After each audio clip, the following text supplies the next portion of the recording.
श्री गुरुदेव दत्त. मी जालन्यावरून आलो. वैभव ज्ञानेश्वर अकोले, राहणार नगरून कॉलनी. माझ्या मिसेसला गर्भाला 2 हे होते छिद्र, त्यामुळं मुलं होत नव्हते. जेव्हा महाराजांचा आशीर्वाद घेतला तेव्हा मग मुलं राहिले आणि आता मला 2 मुलं आहेत. गर्भाला छिद्र कसं काय होते? गर्भपिशवीला 2 हे माईक बोलून व्यवस्थित बोला.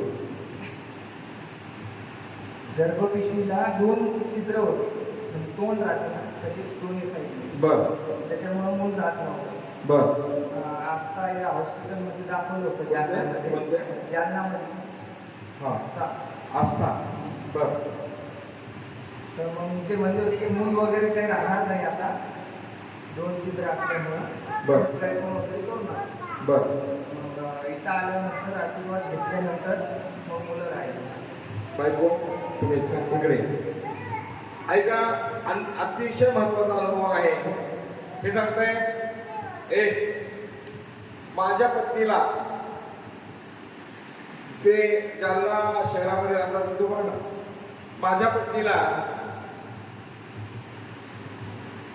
गर्भाशयाच्या पिशवीला 2 होल होते आणि 2 होल असल्यामुळं आस्था हॉस्पिटल जालना या ठिकाणी त्यांची ट्रीटमेंट करत होते.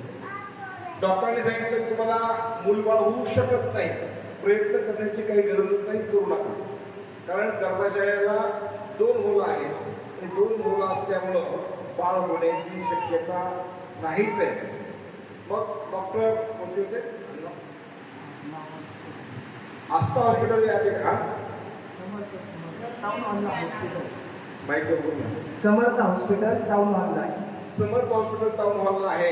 त्या ठिकाणी डॉक्टरांनी सांगितलं होतं तुम्हाला बाळ होणारच नाही. इथला आशीर्वाद घेतला आणि आशीर्वाद घेतल्यानंतर हे 2 बाळं